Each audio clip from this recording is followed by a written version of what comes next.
They say when the leaves begin to die, something wakes up. Every autumn, when the air turns sharp and the nights grow long, Maple Hollow buries its dead. But something always digs its way back out. Last October, it came for me, and I can still hear it, 3 knocks against my window, every night since. I never believed in small-town superstitions. I've spent years traveling, filming abandoned places, searching for stories that could scare an audience, but nothing ever really did.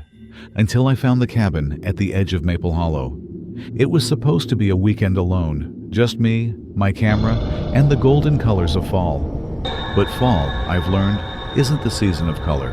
It's the season of decay. And in Maple Hollow, decay is alive. The cabin was older than it looked online. The paint was peeled to gray. The porch sagged, and the forest loomed behind it like a wall. A wooden sign on the fence read, "Lock the windows before the first frost." I laughed at that, the kind of rural charm you'd expect from a ghost story town. But when I turned the key and stepped inside, the air hit me, heavy, damp, like the breath of something waiting.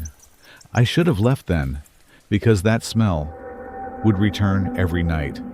I unpacked, lit a small fire, and watched the sunset through the trees. It was quiet, too quiet, not even crickets. Just the wind brushing against the cabin walls, like fingertips tracing old wood. Then, sometime around midnight, I heard footsteps. Slow, heavy, deliberate. They circled the cabin once, then stopped. Right beneath the window, by my bed. I held my breath. The handle on the window twitched. Once, twice. Then stillness. I told myself it was an animal. But in the morning, there were no tracks. Not one, just the smell of wet soil, like something freshly unearthed. The next day, I walked into town, if you could call it that. A few closed shops, 1 gas station, and a church whose bell hadn't rung in years. When I asked the cashier about the cabin, he went silent. Then he said, "Lock the windows before the first frost." The same words from the sign. I asked why. He just looked past me, toward the woods, and said, "He comes back when the trees bleed." On the walk back, the wind carried a faint metallic scent, like rust.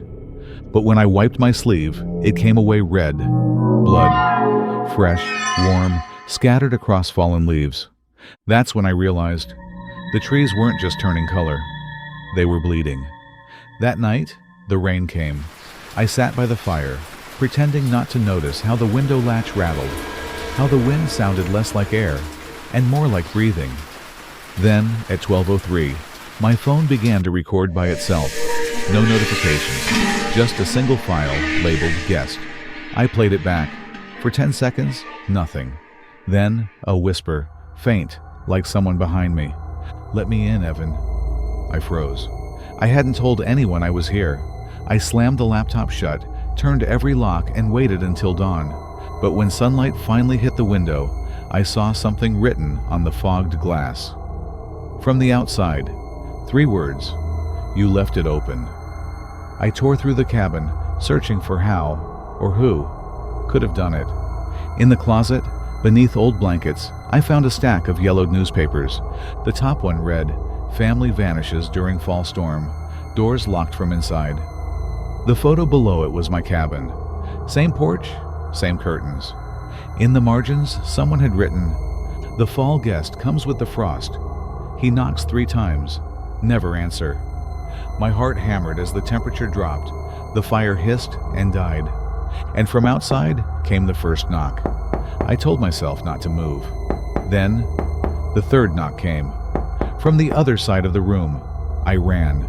The door burst open behind me, spilling leaves into the room. The forest swallowed me whole. Wind cutting like blades, branches clutching at my clothes. Every shadow looked human. Every tree seemed to breathe. I don't know how long I ran until I saw them. Hundreds of wooden masks nailed to the trees, faces carved from bark, eyes hollow, mouths open. They watched me sway in the wind, and beneath them, the earth moved, like something breathing under the soil. I stumbled and fell against a mound of fresh dirt. My hand struck something hard, a camera. When I turned it on, the screen showed footage of a man standing in my cabin. Days before I arrived, his face was pale, terrified. Behind him, the same shape loomed in the window. And just before the recording cut, he whispered, "Don't stay for the frost." I made it back to the cabin by dawn.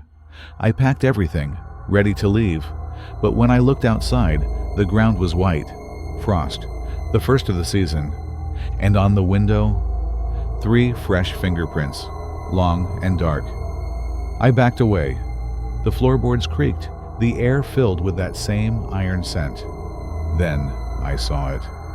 Standing in the doorway, a tall figure made of bark and leaves, dripping mud from its face, wearing the same coat I had hung on the wall. It raised its hand and pressed it against the glass, and whispered, in my voice, "Let me in." They found my car days later, engine running, door wide open.